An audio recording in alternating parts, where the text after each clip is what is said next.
Salve, rapaziada! Essa é a parte 2 da nossa obra do Prota, que é summonado um monte de vezes e ganha um monte de poder. Se você não ouviu a primeira parte, não precisa sair desse vídeo não. Fica aqui e acompanha aqui do início ao fim, que vai ser da hora, beleza? E por favor, cara, não esquece de curtir e de se inscrever no canal se você estiver gostando, porque vai me dar uma força muito grande e vai me motivar a continuar, né? Mas beleza, sem enrolação, bora pro recap. E a gente já começa com essa garota sorridente se aproximando de um menino e o chamando de Inori. Ele não sabe quem ela é e não está entendendo nada. De repente ela dá uma facada nele e começa a chorar. O garoto se pergunta por que ela tinha feito aquilo, por que ela estava chorando e como diabos ela sabia o seu nome. Então nós vamos para outro lugar e tem um garoto sentado em sua mesa na sala de aula e lendo mangá, igual nós gostamos. Esse era nosso prota, Inori Takafuji, de 17 anos. Ele se pergunta se aquilo tinha sido um sonho. E aquele ali era só mais um dia na escola e nada parecia fora do normal. Bom, pelo menos era o que ele achava. Mas de repente um círculo mágico se abriu no meio da sala de aula e uma luz ofuscante tomou conta de todo o ambiente, seguindo todos que estavam ali. E agora eles estão em outro lugar, no Prota se perguntando o que aconteceu. A sala de aula se foi. Se fosse eu já ia achar que estava no céu. Não que eu tenho certeza que eu vou pra lá, né? Mas tá bom. Toca o barco. E tá todo mundo ali confuso, perguntando onde eles estão e o que estava acontecendo. E uma voz bem alta que ecoa por todo o espaço diz que é para eles ficarem à vontade. E um ser com ar angelical aparece, como todo Isekai. Começa a dizer que essa era a fenda do mundo, o cruzamento das almas. E ela era alguém que eles podiam chamar de a deusa. E claro que tá todo mundo confuso. E ela continua dizendo que eles estão sendo convocados por outro mundo, como heróis que vencerão o Senhor dos Demônios. E que as almas deles seriam teleportadas para o reino de Heigen, uma nação de Verze, o mundo da espada e da feitiçaria. E tá todo mundo lá se perguntando, como assim? Convocado, teleportado? E o Prota tá pensando que aquilo era exatamente como as obras que ele tinha lido. E ela continua dizendo que o encontro deles era apenas momentâneo, pois em breve eles não estariam mais ali. Mas antes, ela iria conceder a todos um presente. E estende sua mão. E no momento, todos eles sentem alguma coisa. Ela diz que cada um deles agora tem uma habilidade especial que se adequa ao seu destino. E que eles resistam à tentação do poder e andem pelo caminho dos justos. E que a luz os guie. E assim, sejam favoritados pela fortuna. E no piscar de olhos eles já estavam em outro local. Enquanto o Prota abre o olho, ele percebe que ele estava em um salão, cercado de cavaleiros e um rei. Tem uma moça dizendo que estava feito, ela tinha convocado os heróis, enquanto alguns ali do lado diziam que aquilo era maravilhoso e louvavam a santa. E a magnificência ali na frente só diz silêncio e dá saudações aos heróis, e que eles sejam bem-vindos àquele mundo, e eles têm toda a sua gratidão. Aquele era Heisenhagen, o soberano do reino de Heigen. Ele se ajoelha e diz: guerreiros de outro mundo, eu imploro a vocês, derrote o Senhor dos Demônios por nós. E aquela realmente era uma grande boas-vindas. Um dos garotos da sala do Prota se põe à frente e pede para sua majestade se levantar, e pergunta se tinha alguma forma deles voltarem para o mundo deles. Mas então a santa que os convocou pede para responder a pergunta, e ela era Isia, a santa, e que sim, havia uma maneira deles voltarem ao mundo. Em um mês, a lua cheia nasceria, permitindo que eles voltem para a terra deles. E portanto, aqueles deles que não desejavam entrar na guerra estavam livres para ficar dentro do palácio e sair quando chegar aquela noite. E velho, esse Prota aí tá adolescente demais. E tá pensando que aquilo ali parecia que eles estavam ali apenas como turistas. Mas uma das garotas pergunta se voltarem, teria se passado apenas um mês no mundo deles? E a santa responde, dizendo que não, seria como se eles nunca tivessem partido. Aquela convocação não afetava o tempo no mundo deles, não precisavam se preocupar. Mas parece que só o Prota tá achando aquilo ali estranho. Aquilo tudo parecia muito bom para ser verdade. E ela pergunta se alguém desejava voltar ao seu mundo na próxima lua cheia. E eles não iam impedi-los, mesmo que todos eles fizessem essa escolha. E pedia para eles considerarem. Eles precisavam desesperadamente da ajuda deles. Prota estava lá pensando que, nas obras que ele tinha lido, essa era a parte onde o herói, com a energia de personagem principal, andava para frente e convencia todo mundo a se unir em busca da glória. Mas olhando em volta, ninguém está se mexendo. E nos balões de fala só tem 3 pontinhos. E ele continua pensando que é claro que não ia acontecer aquilo ali. Na sala dele só tinha figurante. E aquele carinha de óculos que falou com o rei lá no começo, diz que aquilo tudo era muito repentino. E se eles poderiam dar a eles algum tempo para pensar sobre aquilo.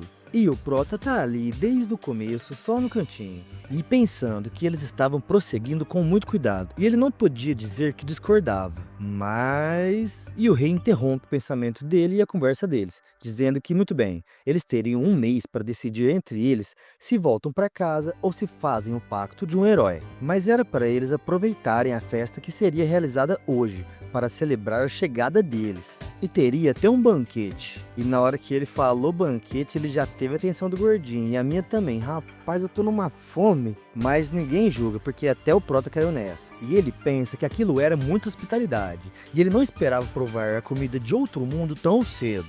E eu já me familiarizei com esse Prota, porque ele já tá pensando que ele tem que dizer que estava curioso para saber quais ingredientes do mundo da fantasia eles usam em seus pratos. Só que aí, outro círculo mágico começa a aparecer debaixo do Prota e ele percebe. E ele fica se perguntando se não era muito igual àquele que ele já tinha visto na sala de aula. Mas provavelmente eles estavam movendo eles para o salão do baile, usando mágica. Que nossa, como ele queria que aquilo tivesse indo de volta para a Terra. Mas já que ele estava ali, ele estava curioso se era assim que eles colhiam ingredientes em todo o mundo. E ele estava ansioso para comer os pratos que eles tinham ali. E um dos amigos dele sai correndo e o chamando, perguntando por que ele era o único e bum, rapaz, deu nem tempo dele terminar. O Iloro já estava indo para outro lugar. Ele se pergunta se aquilo era um déjà vu. Só que de repente ele começa a ouvir de novo uma voz familiar, dizendo: "Bem-vindos, heróis. Este é o Rift do Mundo, o caminho das almas. E eu sou alguém que vocês chamariam de... E cara, tá todo mundo confuso. E o Prota só fala oi. E a deusa pergunta se não era ele que tinha acabado de passar ali há alguns minutos. E ele confirma. E ela fica se perguntando como aquilo tinha acontecido. E agora ele quer saber se ele seria invocado para um lugar diferente. Ela confirma, dizendo que ele iria. Mas, no entanto, ela tinha que dar outro presente a ele, já que essa era a regra. E aí ela taca-lhe outra benção nele, lhe dando outra habilidade. E diz que ela não tinha ideia do que estava acontecendo. Mas boa sorte, ele percebe que o círculo mágico atual é diferente do anterior. Era amarelo em vez de roxo, e tinha um padrão diferente. E que iria ter que pensar nisso mais tarde. E tinha um velho com cara de maluco, dizendo que a invocação estava completa. E do lado um assistente que parece mais maluco ainda. E perguntava se o nome daquele seria Objeto 12. Que ele, no caso ali, era o Prota, você está ligado, né? E o velhote, observando o Prota bem de perto, diz que ele tinha um pressentimento que aquele sujeito experimental ali tinha um olho do demônio do tipo ataque. Galera, eu não sei se vai sair aí, mas tem umas maritacas gritando aqui no fundo. Se sair, eu não consegui tirar na edição, vocês me perdoam, tá? E o Prota tá ali do lado. Cara, não é possível, esse cara me chamou de objeto. E ele tinha um pressentimento muito ruim sobre aquilo. E os dois psicopatas estão prestes a começar os experimentos com o Prota. Mas pelo menos eles estão falando que vai ser devagar e com cuidado, né? Não sei se vai mudar muita coisa não, parceiro. E o Prota pensou que esses dois estavam que nem o Dr. Frankenstein e o Igor agora. E o velhote chega perto com o bisturi, dizendo que agora eles iam ver o que aquele olho demoníaco tinha reservado para eles. Dizem que os humanos convocados de outros mundos recebem um olho demoníaco ao cruzar para as outras terras. E o trabalho deles é provar que isso não é apenas um mito. E depois de ouvir isso, Inori pensa que agora ele entende. Um olho do demônio foi o presente que ele recebeu quando ele foi convocado para aquele mundo. O velhote alucinado coloca a mão para frente e diz que agora o Prota iria dormir. Aquela hipnose garantia que ele ficasse quieto. E ele começa, só que a hipnose não funciona. E ele tinha usado uma forma avançada do feitiço, hein? E o ajudante noiado começa a gritar: doutor, esse objeto, o olho da direita dele é o olho do demônio da visão. E o seu olho da esquerda é o olho do demônio dos círculos mágicos. E os dois ali entram numa pira, nem acreditando que aquele ali não tinha apenas um, mas dois olhos do demônio poderosos. E agora eles tinham encontrado a mina de ouro. E nesse caso, eles iriam seguir com o experimento mesmo sem hipnotizá-lo. Ai, ai, ai. Rapaz, isso tava parecendo mais tortura do que experimento, hein? O Prota, no desespero, já começa a chacoalhar para todo lado e pensa que agora ele tinha que fazer algo. Talvez ele pudesse usar aqueles olhos do demônio para escapar. Só que uma luz familiar começou a aparecer ali por baixo. E cara, na hora certa, me acontece com o Prota novamente outra invocação. Lá tá ele, de frente para a deusa de novo. e até ela tá confusa e se pergunta por que daquilo. O prota gosta dela ou algo assim?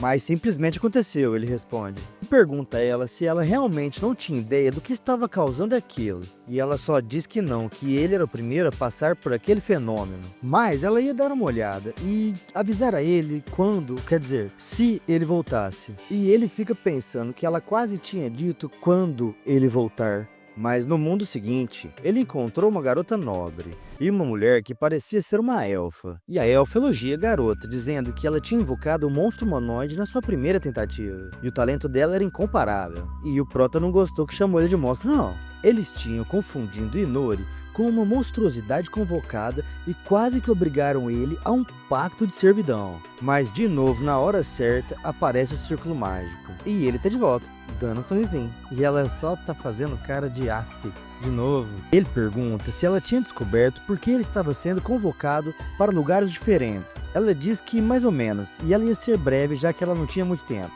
Basicamente, os sujeitos da evocação são humanos com almas fortes, e essas almas são necessárias para atravessar para o outro mundo. E o prota tem uma alma extraordinariamente forte, o que faz dele um caso muito raro. E ele pergunta, mas como? Ele era apenas um aluno comum do ensino médio, não um santo. E ela responde, dizendo que a força de uma alma não tem nada a ver com a disposição de alguém, mas sim a força do próprio ego. E isso ia parar quando ele estivesse vinculado ao mundo, vinculado como algo, como um pacto de um herói. Mas já em outra invocação, ele tá de frente para uma menina, dizendo que ela vê que ele possui uma habilidade chamada de habilidade de ladrão. Mas ele tá pensando que ela é muito fofa. Safadinho. Aquela já era a quarta invocação, e ele tinha recebido outro presente. Ali, ele tinha tentado forjar o pacto de um herói, para ligar a alma dele a esse mundo. Mas o círculo mágico se ativou novamente. E lá vai o prota para outro rolê. A quinta invocação tinha sido por magia negra. Portanto, ele tinha recebido um presente dessa natureza. E na sexta invocação, ele virou um Lorde Demônio.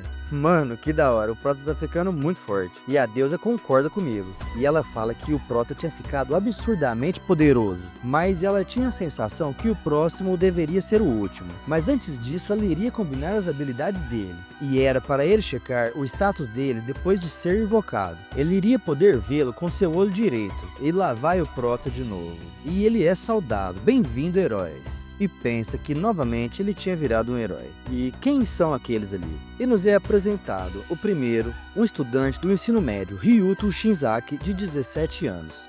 A segunda é Tamaki Karazawa, acho que é assim, de 17 anos também. A outra é a Aoi Izogai, de 16 anos, também estudante do ensino médio. E temos um observador ali, e é o rei. E ele está falando que, de acordo com a história, os heróis devem ser invocados em 3. Família, provavelmente a gente tá falando de alguma profecia aqui, hein? E pelo jeito o prota não tá incluso. E o prota ali no canto tá numa bad, pensando que eles foram convocados ao mesmo tempo. Mas, pelo visto, eles se chamam pelos nomes e eles devem se conhecer. No próximo capítulo tá todo mundo de frente pro rei. E ele, apontando pro prota, diz que achava que aquilo significava que aqueles 3 eram os heróis. E aquele quarto ali, eu tô falando do prota, galera, era apenas uma pessoa comum que tinha sido convocada junto deles, mas não podia ser isso. Nunca tinha acontecido uma coisa dessas. E nesse momento aparece uma garotinha ali do lado do rei, chamando os heróis e dizendo que ela era a primeira princesa, aquela que tinha invocado eles ali, que eles podiam agradecer a ela. E o prota pensou igual o narrador aqui, que ele tava aí, a princesa pomposa que toda história de fantasia precisava. E a princesa tá ali fazendo a sua performance na frente de todo mundo e o rei ali atrás com cara de saco cheio. Ela estava dizendo que seria a primeira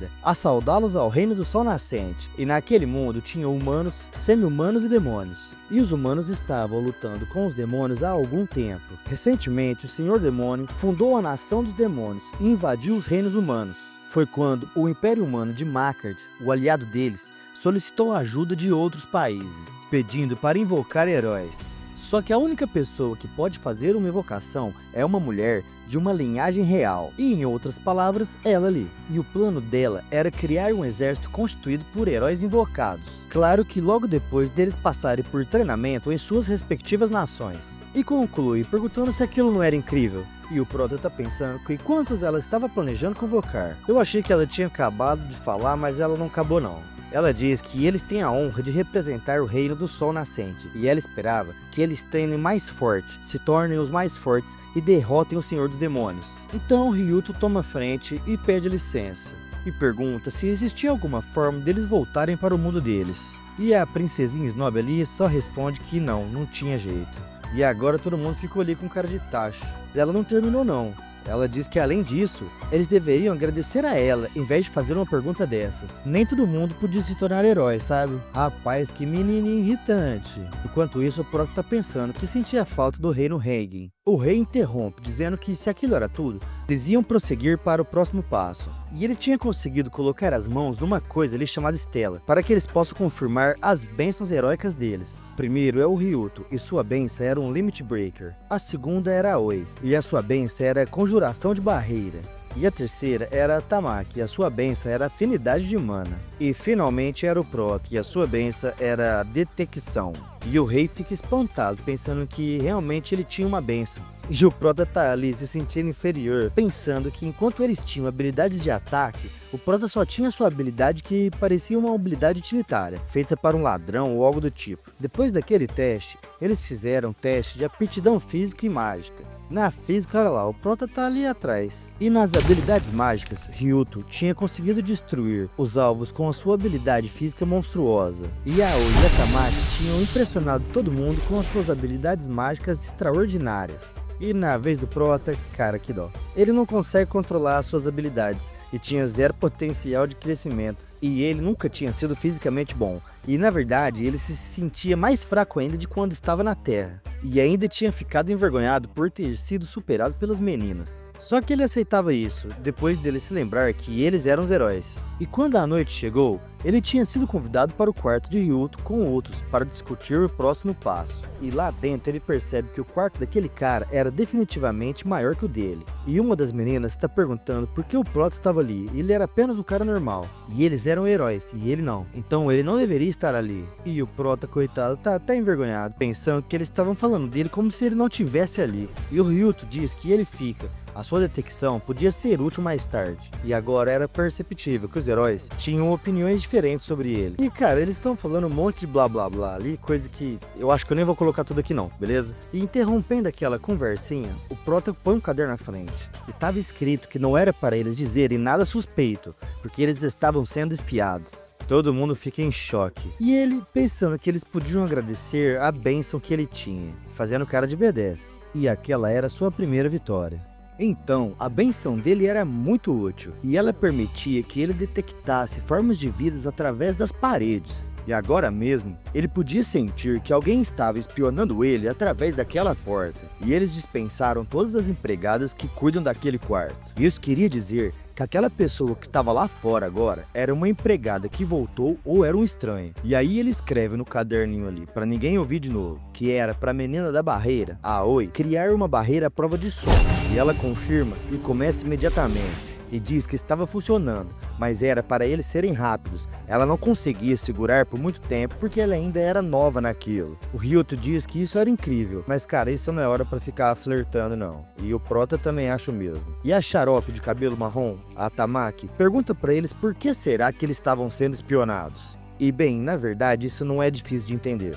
As bênçãos dos heróis podem apresentar uma séria ameaça ao reino e ao mundo ali. E se elas caírem em mãos erradas, vai saber o que vai acontecer. Então eles não estavam surpresos de estar acontecendo isso. E a Tamaki tá revoltada e tá dizendo que foram eles que convocaram eles, sem nem mesmo eles pedirem pelo consentimento deles. Mas o Prota diz que provavelmente eles estavam desesperados. E ele não podia dizer isso com total confiança, pois ele não sabia nada daquele mundo. Mas tinha muitos indicativos de que aquele reino não estava bem financeiramente. E primeiro, que o rei estava se expondo muito, e não deveria ser tão fácil ter uma audiência pública com o monarca. E em segundo lugar, o número de guardas e súditos parecia um pouco baixo. E eles continuam conversando sobre essas coisas, ponderando para saber se aquele reino estava bem financeiramente ou não. Eles ponderam a comida, falam do quarto, que o Prota achou até que o quarto era pequeno aí. Mas o Prota já tinha uma referência, né, por ter sido convocado em outros lugares. Durante a conversa, ele menciona que talvez eles tenham que fugir do reino, caso alguma coisa aconteça ali. Mas por enquanto eles não tinham força e não sabiam o suficiente, então eles só iriam seguir o fluxo. E no meio disso tudo, eles ainda desconfiam do olho esquerdo do Prota, que tinha uma coloração amarela diferente. E ele estava passando por uma fase um pouco mais tarde que eles, que era para elas dar um tempo para ele. E o Prota está lá pensando que elas estavam achando que ele era um emo qualquer. E vamos para mais tarde, o Prota tá no quarto dele, e ele está pensando sobre aqueles olhos do demônio. Que habilidades eles deram para ele novamente? Ele chama a janela de status, e pensa que aqueles números pareciam bem altos. Mas não tinha como ele ter certeza, pois ele não sabia a média. E se lembra que mesmo com aqueles números, ele tinha ido muito mal no teste de aptidão. Mas foda-se, agora ele ia ver as habilidades que ele tinha. E eram olho do demônio da visão, olho do demônio dos círculos mágicos, ladrão de habilidades, magia negra e detecção. E aí, galera, vocês estão vendo que isso não era só clickbait, né? Então faz o seguinte, se você tá aqui até agora e se você tá gostando do conteúdo, estrala o dedo do like aí e se inscreve, hein? Porque, velho, ó, vou te falar, eu sei que ainda tô no começo, mas dá muito trabalho realmente fazer esses vídeos e eu sei que vocês curtem, então dá uma força aí, fechou? E se você tem algum feedback para dar pra gente em questão de narração, edição ou mesmo trazer obras pra cá, que isso, na minha opinião, é o mais importante, comenta aí e fala pra gente, porque assim a gente sabe o que fazer, fechou? Bora continuar. E o Prota tinha ganhado muitas daquelas habilidades durante todas essas invocações. E na terceira invocação, ele tinha se tornado um vampiro demoníaco. Ou ele devia dizer um monstro humanoide, como a menina tinha dito lá. E ele percebe um detalhinho ali, que por ser um vampiro, ele tinha agora um debuff de 90% das habilidades durante o dia. Então provavelmente esse era o motivo dele ter falhado nos testes da tarde, pois naquele momento ele se sentia fraco e desorientado. E durante o jantar ele tinha odiado o prato, porque continha alho. Só que, galera, na minha opinião, e claro que por questão de narrativa, o Prota nem tá tão na desvantagem assim, porque normalmente os vampiros nem têm contato com o sol, e o alho simplesmente destrói eles. Mas o Prota tá aí, firmão, só tá um pouquinho enjoadinho, né? Além disso, ele se lembra de que quando tinha conhecido as meninas pela primeira vez, ele tinha sido mais atraído pelo sangue correndo sobre os pescoços e pele delas do que pela própria aparência. Mas na hora ele nem se ligou o que estava acontecendo com ele. E sequer ele tinha percebido que os olhos dele estavam estranhos e que ele tinha se tornado vampiro. E agora ele devia aproveitar a oportunidade para aprender mais sobre ele. E agora ele ia começar a se aprofundar em cada habilidade. Então vamos lá. E começando pelo detectar, galera. Ele conseguia detectar qualquer forma de vida em um raio de detecção pré-determinado. E a próxima era a habilidade criar armas. E ele conseguia criar uma arma a partir de qualquer objeto usando a própria mana. E além disso, ele tinha as habilidades que se manifestavam fisicamente, assim como seu olho de visão do demônio vermelho do lado direito, que era especializado em qualquer coisa relacionada à visão.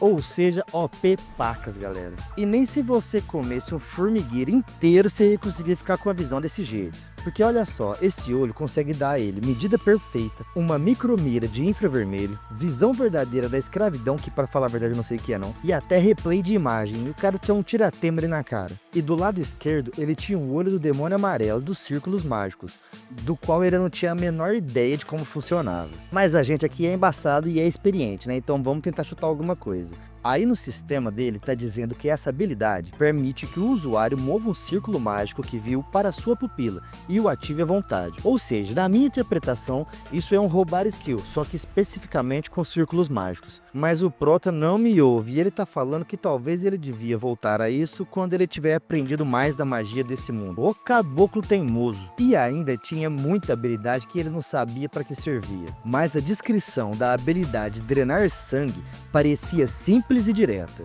E se o usuário drenar alguém fatalmente, ele pode transformar a vítima em um ghoul. E se a vítima for virgem, o usuário pode alimentar a vítima com sangue vampírico e transformá-la em um vampiro servo. OP pra caramba, cara. Ah, e tinha mais um detalhe, viu? Se ele drenar todo o sangue da vítima, ele ainda consegue ganhar as memórias e, cara, as habilidades da vítima. E agora que ele caiu na ficha que ele realmente virou um monstro. E além dele conseguir fazer os outros virarem servos dele, ele poderia roubar suas memórias e habilidades. E ele pensa que agora ele poderia fazer tudo isso, só que só à noite. E que era muito bom ser poderoso. Mas primeiro, ele tinha que acostumar com aquele corpo e aquele mundo. E no dia seguinte, eles conhecem a sua instrutora. Irapês, eu sei que vai ter um monte de coraçãozinho amolecido aí, mas vocês segura, porque se vocês não curtirem e não se inscrever, vocês não podem não, eu não deixo. E ela é a Egiana Ek. Eu acho que é Egiana,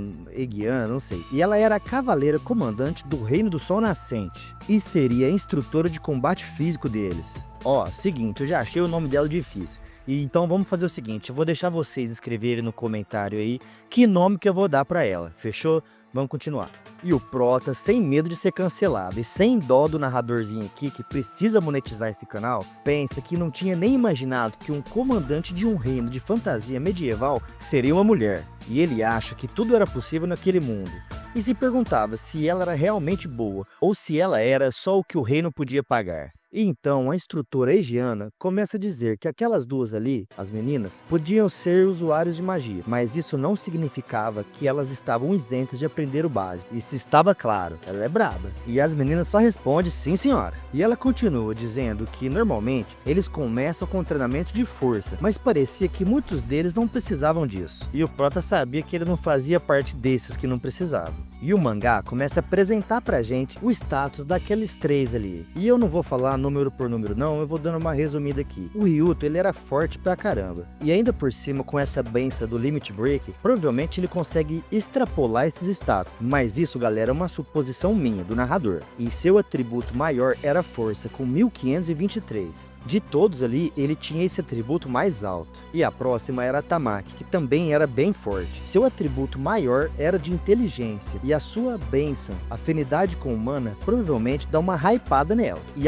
eu esqueci de falar, o atributo de inteligência dela estava em 3.568. Isso é meio absurdo, velho. E em seguida temos a menina da barreira, Aoi. E eu imagino que pra vocês deve ser óbvio, mas o atributo maior dela é a inteligência. Só que não chega nos pés da Tamaki, pois a Aoi só tinha 2.430 de inteligência. E não que é pouco, mas perto da Tamaki não é tanto assim. Só que o negócio dela era conjuração de barreira, e provavelmente vai servir muito bem como suporte. Mas eu sei que vocês estão curiosos para comparar esses status com o do Prota, né? Então faz o seguinte, eu vou passar um pano aqui em cima dos status e comparando eles, e vou deixar na tela para vocês mesmos irem comparando enquanto isso. E se vocês compararam, vocês devem ter percebido o mesmo que eu. Na minha opinião, o Prota tá muito mais equilibrado e é um personagem muito mais jogável se fosse um jogo. Mas não é um jogo, né? É um manhwa. Então vai, vamos seguir. Então, Egiana chama Ryuto, Tamaki e Aoi. E diz que os três podem escolher a especialização deles depois de aprender o básico. E se vira pro Prota dizendo que enquanto a ele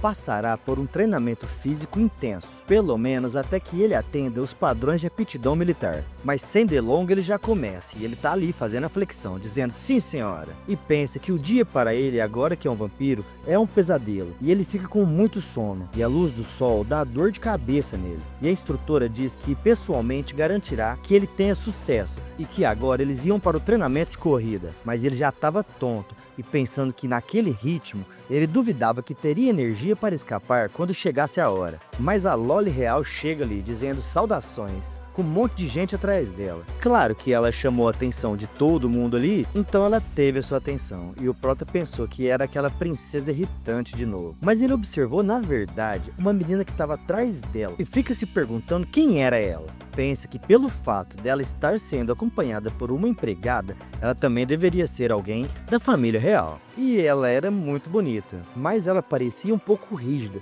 e aquele sorriso parecia muito falso. Mas nesse momento a instrutora sauda elas e diz que não esperava que fossem visitadas pelas vossas altezas. E agora o Prota sabe quem que ela é. E a princesa falsinha ali disse para eles ficarem à vontade. Eles só estavam ali para observar o treinamento dos heróis. E a Loli chata começa a falar, cara, eu percebi só agora que o nome dela nem foi dito na obra ainda. Então eu vou fazer o seguinte, essa vai ser a Princesa 1 e a outra é a Princesa 2. E a Princesa 1 começa a dizer que tinha reservado seu precioso tempo para ver pessoalmente os primeiros passos da jornada deles. E era para eles se considerarem honrados. E o Prota ainda tá na posição do acasalamento ali, pensando que já sabia que ela diria algo assim. E a Princesa 2 se aproxima dele, dizendo que é um prazer conhecê-lo. E ela se apresenta, dizendo que ela era a segunda princesa do Reino do Sol Nascente. Tá vendo? Não errei não. Princesa 2. Pelo menos até aí eu tô certo. E ela diz que agora ele poderia chamá-la de sua instrutora diurna. Agora eles estão na Câmara do Palácio. E ela diz que ele receberá o treinamento do comandante Eck pela manhã e assistir às aulas dela à tarde. E ele pensa que isso parecia estranho. Ele definitivamente era a ovelha negra do grupo. Os outros 3 estavam em outra sala, tendo aulas com a primeira princesa. E ele se pergunta por quê, enquanto lembra que lá no treinamento ela estava desdenhando dele, dizendo que não tinha tempo a perder com um herói como ele. E era para ele conhecer o seu lugar. E ele pensa que um dia ele vai fazer ela repensar isso. E a Princesa 2 começa sua aula. Mas a aula nem começou e o Prota já quer fazer uma pergunta. E se ela era a segunda princesa, então isso significava que ela era mais jovem que a primeira? Mas não.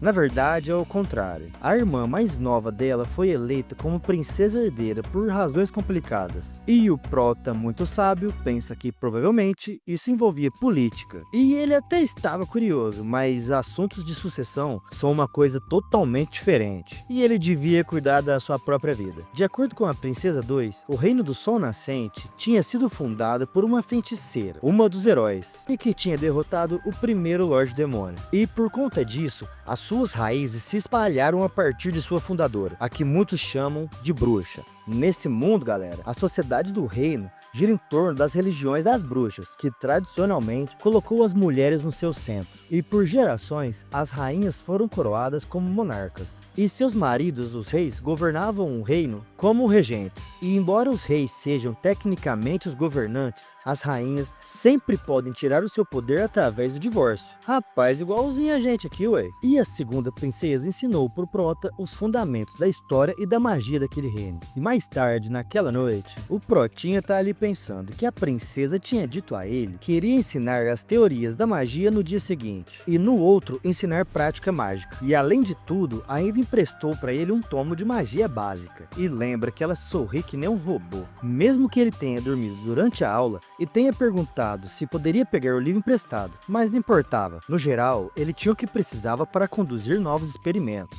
E olhando para aquele tomo, ele ativa o seu olho do demônio do círculo mágico. Rapaz, e como tá difícil demais falar isso tudo, eu vou chamar de olho amarelo do demônio. Aí vocês sabem que é esse aí, do círculo mágico. E aí ele ativa a skill, olhando pro círculo mágico e pensa que é só ele olhar e salvar no olho. E tenta ativar, mas nada acontece. E aí ele pensa que não tinha sentido nada e se pergunta se a parte de salvar tinha funcionado. E ele tenta outros círculos mágicos, mas nada funciona. Mas ele pensa, peraí, e se ele usar o outro olho? E pra quem não lembra, o outro olho, que é o olho da visão do demônio vermelho, que aqui a gente vai chamar de olho vermelho, consegue armazenar as imagens do que o Prota vê. Então ele consegue copiar qualquer coisa que ele já tenha visto. E ele começa a copiar aquela magia de hipnose avançada que aquele velhote tinha usado lá atrás, sabe? Lembra? O despirocado? E ele pensa que normalmente é impossível desenhar um padrão tão complexo só tendo visto uma vez. Mas graças ao olho vermelho, ele tinha conseguido memorizar a imagem da skill naquele momento. E aí sim o olho amarelo começa a ter alguma reação. E o Prota sente algo diferente e se pergunta se tinha funcionado. E ele resolve fazer um teste e chama uma das serviçais que estavam disponíveis para ele, que aparece perguntando como poderia ajudar. E o Prota diz que precisa de um favor e ativa de novo o olho amarelo, hipnotizando a moça. E ele se pergunta se funcionou e ele vai fazer um teste perguntando algo aleatório para ela, que é se ela poderia dizer a ele qual é a cor da roupa íntima que ela estava usando hoje. Eita, Prota salafrário. E ela responde que é preta. É, eu sei que você estava curioso. Pode falar, pode falar. Se você estava curioso, comenta aí. E ele percebe que ela está dizendo a verdade. E ele sabe porque ele está usando a sua visão de raio-x com o olho vermelho. E bom, então agora ele sabia que a magia de hipnose avançada funcionava com o olho do demônio dos círculos mágicos. Quer dizer, o olho amarelo. Mais uma coisa encabulava o Prota. Essa magia era de outro mundo. O mundo que ele tinha recebido aqueles olhos. E ele se perguntava se aquele olho só podia armazenar magia que ele tinha visto naquele mundo. Se isso fosse verdade, ele só poderia usar aquela magia de hipnose avançada naquele mundo, mas aquilo era só uma suposição. Quando ele foi invocado para todos aqueles mundos, o olho vermelho dele viu os círculos mágicos que foram usados para transferi-lo. Então, ele era capaz de se recordar de todos. Então ele usa uma das memórias do olho vermelho para gravar o círculo no olho amarelo. Quando ele ativa, ele simplesmente se teleporta para fora do castelo. O Prota pensa que tinha funcionado. Ele estava em uma floresta perto do palácio, exatamente como ele pretendia. E parecia que ele podia continuar fazendo isso usando o olho vermelho e sua capacidade de visão à distância, e em seguida usando o teleporte para o local armazenado na visão. Resumindo, é um combo com as duas habilidades. Ele observa e armazena com o olho vermelho, e executa o teleporte para aquele lugar com o olho amarelo. E agora ele sabia que podia sair do palácio a qualquer momento que quisesse. Ele deveria experimentar as suas habilidades à noite, afinal, é quando ele está em seu ápice. Então, Inori ativa sua magia do Círculo Negro e seu controle de magia negra. Ele podia usar aquilo para assumir o controle de materiais inanimados, movê-los à vontade e guardar na sua sombra. Além disso, objetos sob o controle dele não podiam afetar os que não estavam, mas isso podia ser resolvido removendo o controle. Aquilo era conveniente, mas também estranhamente inconveniente. Mano, na minha opinião, isso é uma coisa muito comum em magias escuras e demoníacas. Elas sempre associam a uma força, muito poderosa com alguma desvantagem. O próprio vampirismo do Prota tá aí pra provar isso, hein? Em seguida, ele ativa sua magia negra Deslocamento das Sombras, e o cara some no meio da própria sombra, OP Pacas. Essa era uma habilidade que permitia ele usar a sombra para se mover livremente pelo terreno. E isso era incrível e o espaço interno daquela habilidade era enorme. E agora ele resolve testar se aprender uma habilidade funcionava do jeito que ele pensava que seria. E com uma pedra na mão, ele já lança o Criar Armas e cria uma espada perfeita. Ele se concentra, lembrando do seu treinamento durante o dia. O Prota está observando a instrutora toda garbosa, com seu olho vermelho e tentando capturar os movimentos de esgrima dela. E ele pretende reproduzir,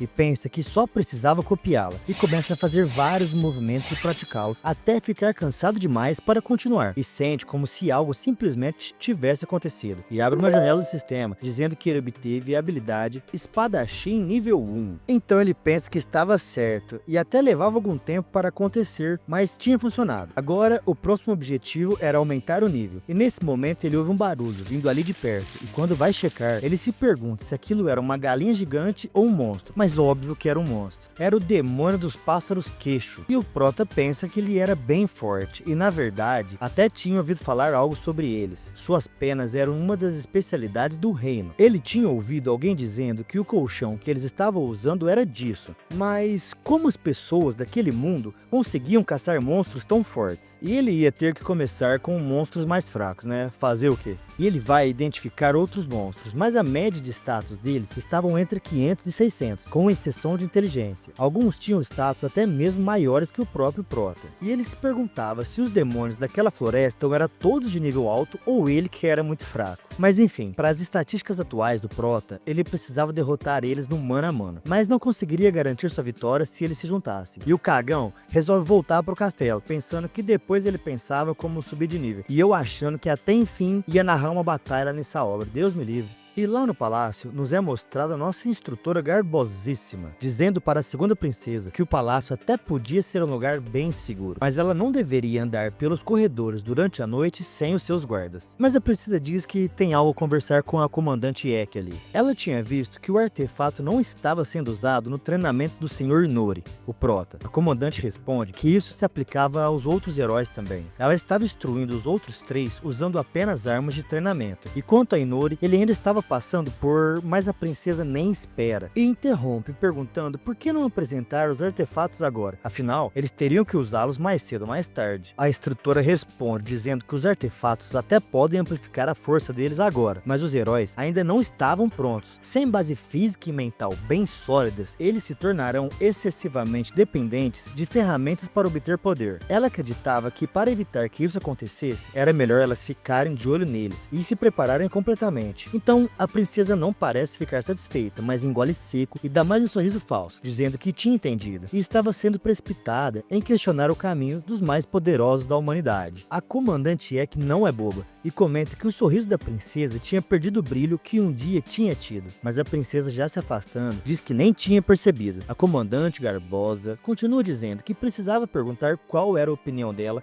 sobre a primeira princesa. Então a segunda responde que a sua irmã era uma mulher muito talentosa, dedicada, inteligente e ambiciosa. Ela era digna da coroa, mas Eck prontamente questiona se aquilo era o que ela realmente pensava. E a princesa responde, dizendo que ela devia estar presumindo algo e que o palácio até podia ser um lugar seguro, mas isso não significava que estivesse livre de olhos e ouvidos espiões, e era para ela tomar cuidado, pois o rei não era tão benevolente com aqueles que caluniam a princesa herdeira. A comandante, já sentindo aquele frio na espinha, responde que sim, Vossa Alteza, e pensa que tinha sentido preocupação e cuidado nas palavras da princesa Alia. Aí agora a gente sabe o nome da princesa 2, hein? Então 2 semanas se passaram desde que o Prota tinha sido invocado para aquele lugar. Os 3 heróis fizeram grande progresso nos treinamentos de combate físico. Ryuto parecia sempre estar confortável com espadas e continuou no caminho de espadachim.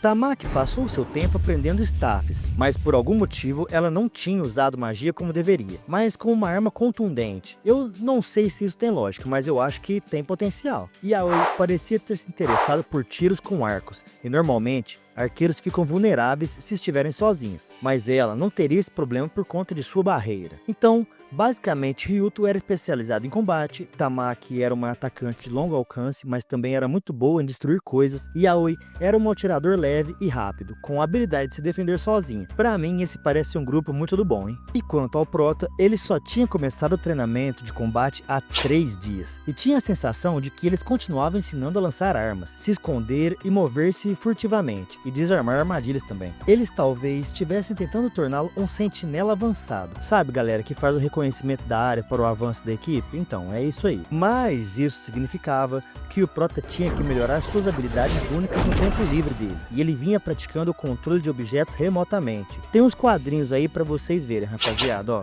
Aí, ó. Mas era complicado que ele não pudesse usar as suas habilidades durante o dia. Esse desprezo do Deus Sol era uma maldição terrível. E ele se perguntava se quando subisse de nível suficiente, essa maldição iria desaparecer. Mas agora, tudo que ele podia fazer era se concentrar em melhorar as habilidades que ele tinha. Então vamos lá. E tá ali a galinha de Itu. E eu acho que é com ela mesmo que o Prota vai subir de nível. E ele avança igual papaléguas com Red Bull na cavidade anal, pra cima da galinha e tchau. Agora, era hora de usar os fios de mana escura evoluídos que ele tinha feito com a habilidade criar arma. A teia do umbral. E já dá aquela amarrada no monstro, igual um frango assado recheado. Se aproxima e ativa a hipnose e pronto. Ele agora tem o controle da besta. Ele pensa que não pode controlar de fato uma criatura viva usando só magia negra, mas ele podia controlar e fazer o que quisesse desde que estivesse ido de base, e coloca a criatura dentro daquele espaço nas sombras. E o experimento tinha sido um sucesso. Ali, ele poderia consumir sem ter que se preocupar com outros monstros. Aquilo era uma boa oportunidade para aumentar os status. Conforme ele sobe de nível, ele drena a vida das criaturas com o drenar sangue. E agora o Prota tá observando um Lacoste gigante. Ele pensa que aquele ali não parecia muito apetitoso, mas ele ia caçar até o método parar de funcionar e voltar para o quarto usando o teleporte quando estiver amanhecendo. Ó, focado ele, hein? Essa tinha sido a sua rotina ultimamente. E logo, a serviçal estava lá, acordando o Prota. O cara nem podia descansar, velho. E ele tinha estabelecido uma regra. Ele não iria hipnotizar a Nala, aquela serviçal ali, a menos que fosse necessário. Ou que ele estivesse saindo, né? Porque aí não tem jeito. Porém, as 2 últimas semanas ele tem usado este feitiço para aprender sobre o reino do sol nascente. E é o seguinte, a atual rainha não conseguia ter filhos durante muito tempo, e isso era um sério problema, porque o reino girava em torno da linhagem da rainha, e a rainha tinha que passar a coroa para a princesa que ela deu à luz, e para piorar as coisas, membros da família real muitas vezes morriam jovens, devido a doenças e tal, e chegou a ponto que não havia ninguém para herdar o trono. Com temor de que a linhagem real pudesse terminar com a rainha atual, o reino aceitou uma nobre, uma parente próxima da família real, como uma concubina do rei, e a fez conceder um filho, e essa criança era Alia, a segunda princesa. A tradução desse nome era a sucessora da coroa, e ela cresceu e se tornou uma princesa diligente. O povo a amava e a apoiava. Mas no ano em que ela completou 7 anos, o rei e a rainha tiveram uma filha, e seu nome era Amanda. Ah, agora a gente sabe o nome da primeira princesa. Amanda significa pessoa amada. Achei interessante trazer pra vocês aí, galera. Bom, e fiel ao nome, a princesa era muito amada pela rainha, que ficou feliz por sua filha ter dado seu poder mágico. Alia, por outro lado, foi retirada das aulas de sucessão real, e quando Amanda fez 7 anos, ela se tornou a primeira princesa. Tadinha da Alia, velho, ela tá ali isolada agora, olha lá. E agora o nome dela tinha perdido o significado, coitada. Esquecida pelo seu povo, abandonada pela mãe e indesejada pelos solteiros. Nossa, coitada. Ela foi forçada a viver em uma vida de solidão como uma boneca. Agora a gente tá ali na sala de aula com a dita cuja e o prota. E ele, deitado na mesa, está pensando que ela era igual a ele. Ninguém esperava nada dela. E eu era igual ao prota, que só ficava dormindo na aula. Mas ela interrompe o pensamento do prota, dizendo para ele acordar. E que por mais tedioso que fosse, conhecimento era um poder essencial para a sobrevivência. E dormir durante a aula não iria ajudar a absorvê-lo. Ele se pergunta o que deu nela hoje. Ela nunca tinha se importado com isso. E ela diz que ouviu dizer que ele estava aprendendo táticas ocultas no treinamento de combate físico e que ele podia não ter talento em magia, mas parecia ser bom no que estavam ensinando a ele. Galera, o prota por alguma razão não podia usar a maior parte da magia naquele mundo, e ele estava certo que aquilo era um caso raro, porque qualquer um podia usar essas magias. E a princesa continua dizendo que a comandante Eck era uma mulher muito ocupada, e talvez não tenha permanecido ao lado do prota o suficiente para conseguir ver algum potencial nele. E ele responde que talvez ela o veja apenas como um subordinado útil para os heróis. Mas então ela bate na mesa e diz que ela acredita que ele pode ficar muito forte ainda, e por isso ele deveria se esforçar em seu treinamento, e diz para o prota segui-la. Então ele se direciona para um local, e chegando até um portão, que ela abre com magia. Essa era a sala de treinamento, e ela diz que ele era um herói, mas as pessoas o chamavam de fraco, e era para ele dizer a ela se ele não estava envergonhado. Isso surpreende o prota, que se pergunta o que deu nela hoje, e ele pensa que ela tinha escondido suas emoções desde uma infeliz reviravolta de eventos, e ela os escondia tão bem que as pessoas a chamavam de princesa das bonecas. Mas agora ela estava diferente, ela não era mais aquela princesa reservada e tranquila. Então ela se vira para ele e diz que desse jeito ele vai acabar sendo exilado do castelo. Eles não têm nenhuma obrigação de criar perdedores incompetentes que se recusam a se esforçar. Isso são palavras da rainha. Ele diz que não era incompetente e detecção era uma habilidade muito útil. Ela até concorda, mas diz que também é verdade que ele não estava se esforçando tanto quanto os outros. E como portador de uma bênção, ele deveria levar o seu destino a sério e dar tudo de si. Ele para pensar em tudo que vinha acontecendo naqueles dias e diz que, na verdade, ele estava tentando muito e estava fazendo o melhor que podia. E só não ficava evidente porque ele não era tão poderoso como os outros 3 e tão talentoso academicamente quanto ela. Mas ela tá ali no fundo bem séria e diz que aquela sala de treinamento era encantada com uma barreira mágica. Ninguém poderia ouvir os gritos ou gemidos deles do lado de fora, mas ele meio que ignora ela e tenta abrir a porta, e ela fica pé da vida e mete uma bica na cacunda do prota, e ele se vira sem entender nada, e ela diz que ele estava em uma posição muito mais elevada que a dela, mas se recusava a melhorar, e se ele for expulso dali, os demônios lá fora o matarão instantaneamente. Ele precisava fazer o que fosse preciso para sobreviver, mesmo que isso traga vergonha. Mano, a princesa boneca não tava mais ali não, agora tinha uma mulher embaçada, meu irmão. Então ela grita que ele pode se tornar quem ele quiser. Era simplesmente ele definir isso. Era pra ele assumir o controle da vida. Mano, ela deve ser coach. Certeza, rapaziada. Ela é coach. Certeza também que ela fez curso do Pablo Marçal. E do nada o prota começa a coringar ali, castelando da cara dela. E nem ela entende. Mas ele diz que ela era uma grande mulher. E parecia que ele tinha subestimado ela. Ele não esperava que ela fosse alguém tão forte. E mano, eu acho que ela tá assistindo muito a novela, porque ela já solta pro prota que se ele estava colocando ela em algum padrão. E ele, usando uma lemolation da conversa, diz que só é para ela não se preocupar. Ele era, provavelmente, o que tinha mais forte senso de autopreservação de todos eles. E ela fica se perguntando como assim? E parecia que tinha sido ela que tinha subestimado o prota. Ela entende as coisas bem rapidinho, hein? Por alguma razão, ela sente que o prota está muito mais forte do que antes. Então ele agradece a ela por ter sido sincera com ele, e ele estava prestes a ser expulso e tinha que pensar em algo. Ele não queria ser expulso porque ele queria continuar coletando informações, e agora, durante o treino, ele tinha que mostrar a eles a verdadeira força da bênção dele para evitar ser expulso. Só que tinham dito a ele que não haveria treinamento baseado em masmorras por um tempo, então ele decidiu conversar com o comandante Cavaleiro Eck, esperando que fosse convencer a ela a conversar com a rainha por ele, mas ela disse que isso seria difícil para ela. E isso já dá aquela desanimada, né? Mas ele questiona se ela também achava que a habilidade dele era inútil. E quando ele vai continuar dando alguma desculpa para o seu desleixo, ela já interrompe, dizendo que não achava a habilidade dele inútil. E, na verdade, ela gostaria que ele se juntasse à cavalaria deles. E ele já dá uma espantada, né? Afinal, a gente foi aqui de 0 a 100 e nem viu em quanto tempo. E ela complementa, dizendo que as habilidades dele eram inestimáveis para os cavaleiros, em vários cenários que virão. Ela podia ver claramente ele se tornando um grande auxílio para eles nos ataques de masmorras e batalhas contra o Senhor dos Demônios. E além de tudo, as palavras dele não tinham poder. Nada que dissesse iria convencer o povo ou a rainha. No entanto, ele podia escolher trabalhar para o bem do reino como soldado dela, não como elo mais fraco dos heróis, e dar ao reino uma razão para pensar antes de exilar ele. Caraca, agora sim, hein? Então ele pensa que se ele se juntar à cavalaria, ele vai ficar vinculado a esse país. E essa não era uma oferta que ele podia simplesmente aceitar de qualquer jeito. Então ele diz que aprecia essa oferta, mas ele precisa de algum tempo para pensar nisso. O que surpreende a comandante, que por sua vez responde que isso é justo, mas é para ir até ela quando ele precisar de alguém em quem confiar. E ele, meio inseguro, pergunta se isso é para quando ele for exilado. E ela, olhando para a paisagem da janela e muito pensativa, responde que talvez. Então o manhwa nos joga para alguns dias depois, e o Prota está conversando com a princesa Alia, e parece que alguns heróis de uma nação vizinha estão visitando o palácio, e o reino vai dar uma festa comemorativa para celebrar a chegada deles. E como a princesa e outros foram convidados para a festa, não haverá aulas de treinamento no dia seguinte. E o Prota, coitado, todo excluído, pergunta por que ninguém contou nada para ele sobre isso até agora, e a princesa responde que é porque provavelmente não sentiram necessidade de contar a alguém que dorme durante a aula toda.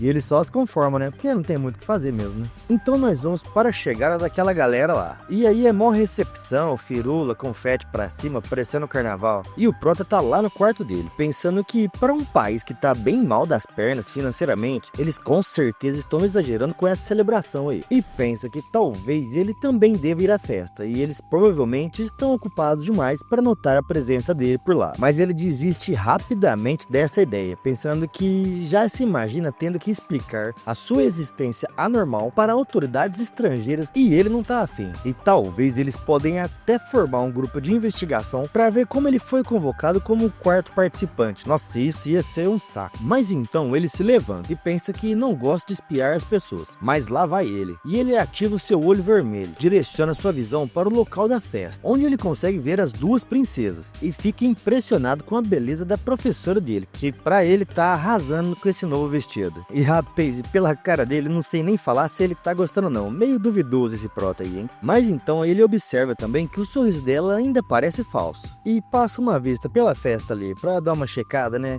No padrão. E pensa que realmente a Nala não tava mentindo. É lógico que não, né? O tapado, ela não tava hipnotizada por você.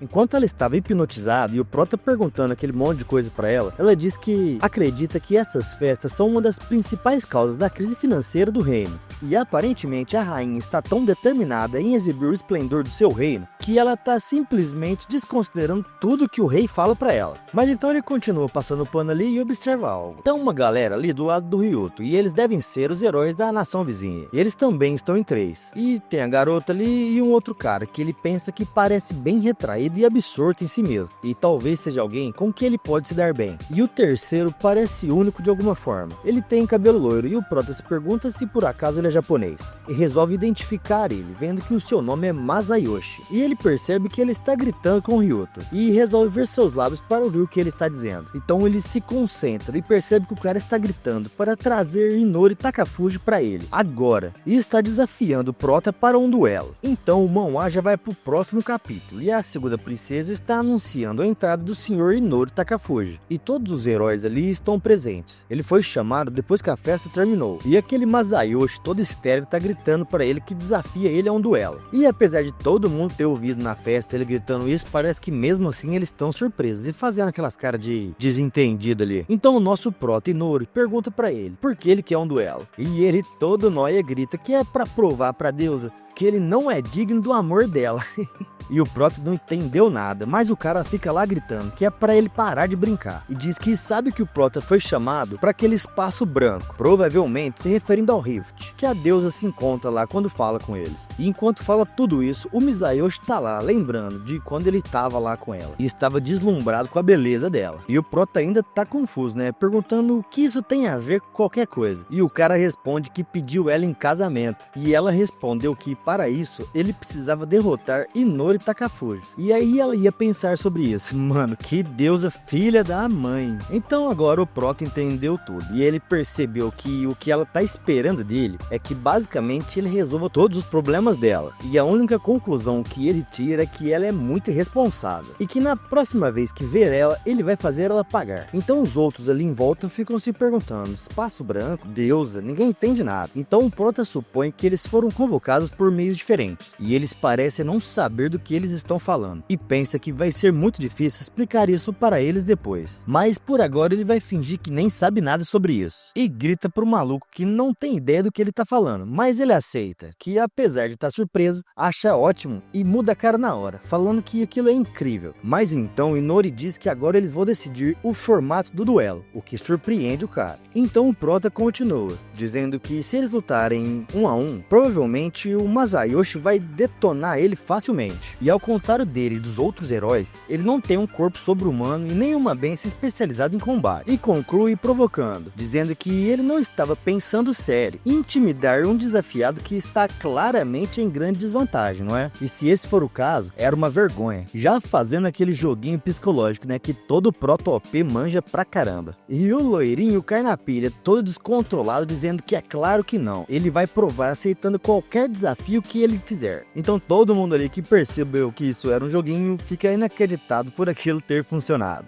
Então o Prota diz que beleza, tem uma masmorra perto do palácio que é usada para treinar os cavaleiros. E o que ele acha deles jogarem um jogo onde a primeira pessoa que derrotar o boss do primeiro andar vai vencer. Então o Masayoshi prontamente aceita. Então o Ryuto se aproxima do Prota, perguntando se ele tem certeza sobre aquilo. E ele sabe que com as habilidades dele navegar numa dungeon é extremamente fácil, mas aquilo não vai ajudar ele a derrotar o boss. Então o Prota só responde que é para ele não se preocupar. Ele tem um plano. E eles decidiram que o duelo era no próximo dia. E já depois do duelo no palácio e de frente para a rainha, o Prota está ajoelhado. E a rainha dizendo que então aquele ali que era o Inori. E dá uma ordem para ele se explicar imediatamente. Ele mudou a regra do duelo. E ainda assim, ele foi totalmente pulverizado. Mano, eu acho que não deu muito bom pra ele não, hein? E galera, pulverizado foi definitivamente a palavra correta para se usar. O Masayoshi matou todos os monstros com uma técnica espadachim impressionante. Chegava a se comparar à técnica do Cavaleiro Comandante Eck.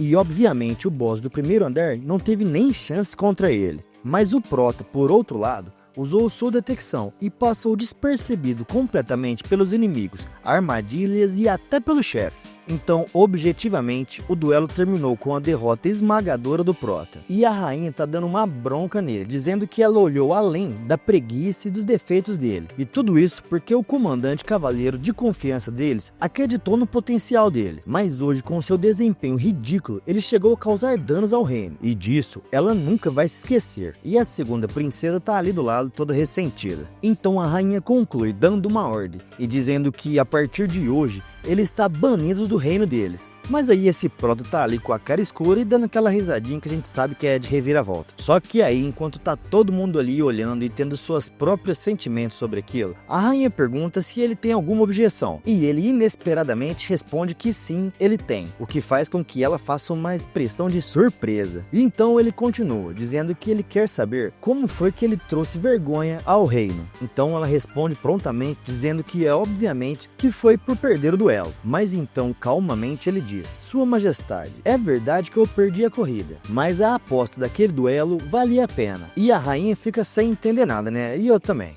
Então ele continua dizendo que aquilo era só uma batalha para decidir quem era digno de ser cortejado por uma dama. E além disso, foi feita uma promessa de manter o duelo em segredo de quem não estava envolvido. E por fim, ele não é um herói, mas é uma pessoa comum, cuja presença ainda não foi revelada a outras nações. E ele não tem poder e nem influência para trazer desonra ao reino do sol nascente ou ao trono. E a nobreza tá de olho ali nas palavras dele, né? E ele diz para a rainha que o duelo tinha sido meramente um jogo bobo. Mas enquanto ele estava na dungeon, ele explorou os corredores e todos os cantos que tinham por lá. E então, nesse momento, 2 cavaleiros vêm entrando no salão, carregando 2 sacos grandes, o que faz com que a rainha fique encabulada, e deixando ao lado do Prota, que faz uma pose de protagonista, tá todo iluminado. E então ele conclui dizendo que trouxe um pequeno prêmio de lá. Quando ele abre os sacos e empurram eles, caem inúmeras moedas de ouro, e tanto a rainha quanto a primeira princesa já fica de boca aberta, nunca viu aquele tanto de dinheiro. E enquanto se curva, ele diz que esses são os tesouros do primeiro andar, e ele não conseguiu elaborar um plano para derrotar o herói na corrida, mas em vez disso, preparou um humilde presente para a coroa. E a rainha fica com essa cara de ganância olhando para a moeda, e ele diz que ele localizou sem esforços, apenas usando a sua bênção de detecção, enquanto pensa que ele usou esse duelo para provar o seu valor. E a princesa Alia tá impressionada, ali ao fundo, olhando pro Prota. E depois disso, eles não incomodaram mais o herói, e aquele caso foi encerrado. E já à noite, ele tá na floresta, com a boca cheia de sangue, limpando, dizendo que ele não tem mais que se preocupar em ser expulso, e agora ele comprou algum tempo extra para conseguir caçar. Mas ele está ficando cansado de comer o mesmo pássaro monstro. Então algo chama sua atenção, e ele pensa que é isso de novo. De vez em quando parece que essa floresta mexe com o senso de direção dele, e é muito confuso porque ele só tem árvores. Mesmo que ele use a detecção,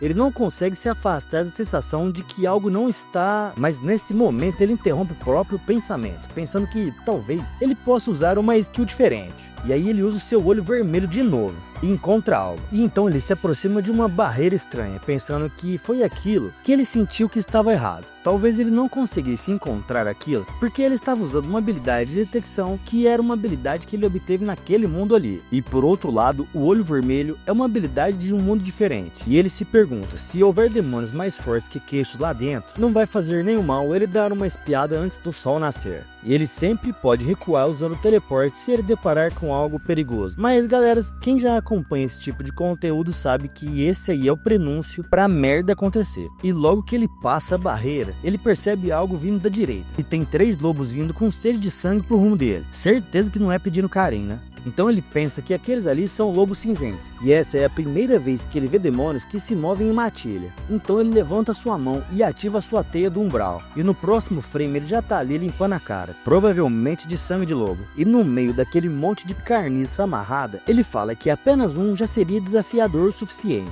mas ele teve que lidar com uma equipe inteira, e não tinha como ele vencer eles sem se machucar. E ele sente que aqueles ali vão dar mais experiência que aqueles queixos de antes, e é hora de partir para cima. Então, o que eu acho que é algum tempo depois, ele tá na beira de um lago, que tem uma árvore gigante, e tá fazendo cara de adolescente de novo. E ele está se perguntando por que ele tem essa sensação de que um chefe vai aparecer. Mas então ele se vira deixando isso de lado, dizendo para si mesmo que não é como se aquilo ali fosse um videogame ou coisa do tipo. Só que sem ele nem ver, aparece uma Kurama albina gigante ali, indo em direção a ele com a boca aberta, e ele só sente um tranco, e olhando pro lado, percebe que agora tá com a Toquinho, sem o braço. E já fica em choque, né, meu filho? E Irapaze, olha o tamanho desse cachorro. E eu acho que ela deu uma patada sinistra no Prota, que sai voando e ainda por cima bate numa árvore. E fica lá sem entender nada, perguntando que diabo tinha acontecido. E olhando para ela, o sistema informa que aquela ali era uma Fenrir. Era uma besta mítica do tipo lobo, lobo branco. Rapaz, e olha o design desse monstro, muito da hora. E então ele percebe que aquilo ali não era um demônio, era uma besta mítica. E geralmente esse tipo de criatura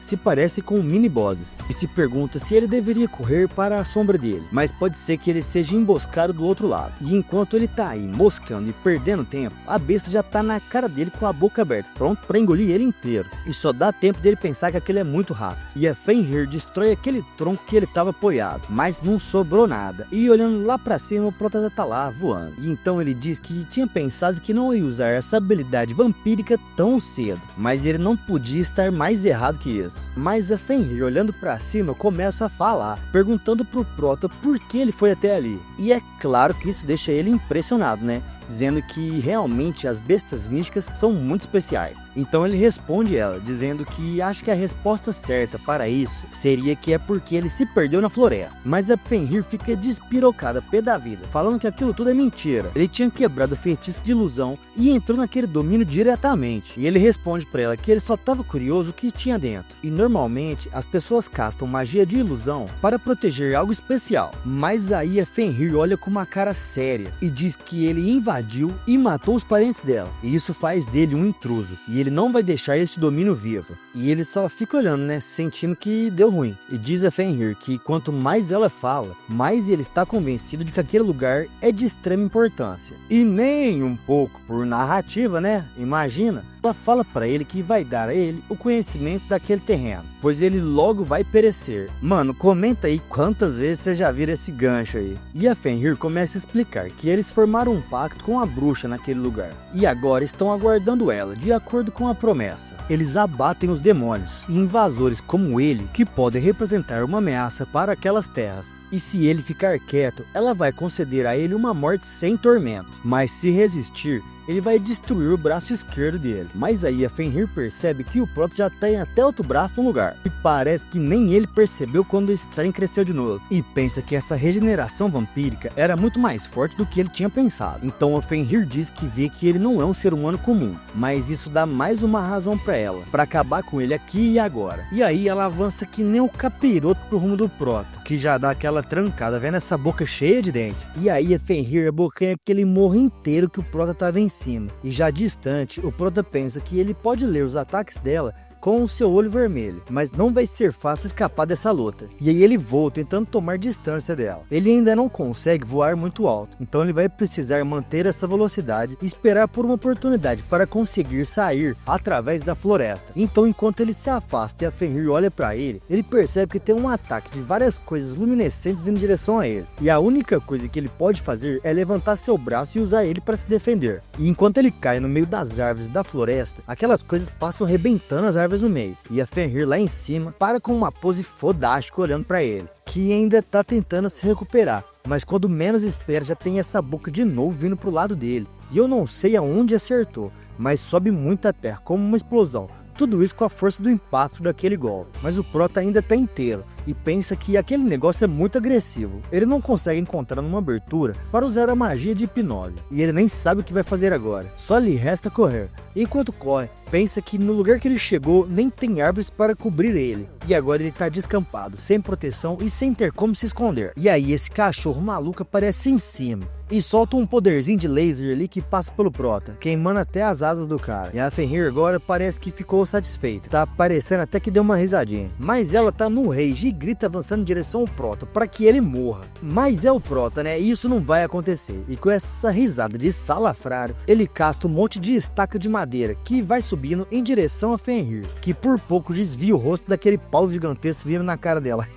Então fica se perguntando o que tinha sido aquilo. Então ele pensa que por sorte ele guardou essas estacas dentro da dimensão das sombras dele, só no caso dele precisar. Então, rapaz, eu fiz confusão. Ele não castou isso, ele só summonou de dentro daquela dimensão. E aí ele encara Fenrir, como se estivesse desafiando ela, que encara de volta, como se estivesse aceitando esse desafio. E ele pensa que só queria poder fugir dali usando as suas habilidades de teleporte. Mas o olho amarelo dele está atualmente carregado com uma magia de hipnose, e ele precisa carregar um círculo mágico diferente nele para conseguir sair dali. Então ele vai precisar conseguir algum tempo. E ele começa a tirar daquele espaço das sombras dele um monte de faca e fica manipulando as facosas ali no ar, e a besta só olhando pra cara dele. E com isso, ele vai tentar conseguir abrir alguma abertura e direciona todas aquelas facas para Fenrir, que por sua vez está avançando pro Prota, que é extremamente consciente, está pensando que agora entendeu qual vai ser o próximo movimento do protagonista. Então ele percebe que seu ataque foi em vão, porque a pele da besta está bloqueando todos os ataques dele. E depois de se aproximar do Prota sem levar nenhum dano, ela quase acerta ele, que desvia por pouquíssima distância. Então o Inori tira mais algumas facosas do seu espaço das sombras e lança na cara da Fenrir, que mais uma vez não leva dano nenhum, e diz que aquilo foi uma tentativa inútil. Ele nunca vai conseguir causar danos a ela com esses ataques fracos. E é sua vez de atacar, e com aquele rabo dela ela joga de novo aquele monte de espinho pro lado dele, que por sua vez só consegue tentar se defender e desviar daqueles espinhos. Só que um deles acerta sua barriga, mas ele pensa que não vai precisar desviar de todos os ataques dela. Ele só precisa proteger as pernas para correr e o coração dele para pelo menos ficar vivo, né? Porque senão não adianta nada. Então ela observa ele, e mesmo durante aquele embate feroz, ela pensa que ele é muito tenaz. E então ele ativa suas teias do umbral e ancora elas nas árvores e fixa ela no monstro, numa tentativa de impedir seus movimentos. E por um momento aquilo funciona, e a Fenrir dá um berro de ódio, e o Prota percebe e já vai comemorar, achando que era aquilo mesmo. Só que, mano, a gente tá falando da Kurama albina, né? Presta atenção. Então ela quebra todas aquelas amarras que estão presas a ela, e diz que o Prota não vai conseguir nem machucar ela com essas teias fracas. E aí, né, ele só pode continuar correndo. E pensando que agora ele não vai ter escolha, ele vai ter que usar aquele método. E segue avançando em direção à floresta, levando todos aqueles golpes que a Fenrir vem lançando, enquanto ela tá chegando no cangote dele. E ele já sentindo aquela cafongada carinhosa na nuca dele, pensa que, nossa senhora, aquilo tinha que funcionar. Então ele acelera em direção a uma árvore, subindo velozmente e pulando em direção ao céu. E a Fenrir fica lá embaixo olhando pra cima, pensando que ele é muito tolo por ter voltado pro céu. E provavelmente pensando que ele não vai conseguir nem desviar por estar no ar, ela já lança de novo aqueles espinhos dela com a cauda dela. E rapaz, eu acho que isso tudo é pelo que ela tá lançando, mas eu tô falando espinho pra ficar mais fácil aqui, porque foi o que eu entendi primeiro, né? E então ela já lança braba, já confirmando o que eu tinha pensado, que agora ele estava no céu e agora ele era simplesmente um alvo aberto. Mas aí ele ativa o olho amarelo dele, e várias teias que eu não vi a hora que ele colocou começam a ser ativadas por esse poder desse olho aí. Na verdade, eu acho que revestida, né? Então um círculo mágico gigante começa a se formar em volta da Fenrir. E dá um close aqui no Prota, ó, parecendo um boneco de voodoo, todo espinhado. E aí ele já faz aquela voz de protagonista bem sucedido, e pensa que agora os olhos do demônio dos círculos mágicos, vulgo olho amarelo, tá bloqueado e recarregado. E agora ele só precisa que você deixe um like nesse vídeo e compartilhe com os seus amigos. Se puder, se inscreve no canal e dá uma moral aí pra mim. Eu disse que ia lançar essa obra quando tivesse 10 capítulos, mas eu não dei conta não e lancei logo com 6. Então a continuação ficou até que bem curta, mas como eu já tinha começado a narração e não ia deixar todo o trabalho que eu tinha feito pra trás, mesmo aquilo tendo ficado curto, eu vou postar aqui e vocês me dão um desconto aí, beleza? Tamo junto, até a próxima.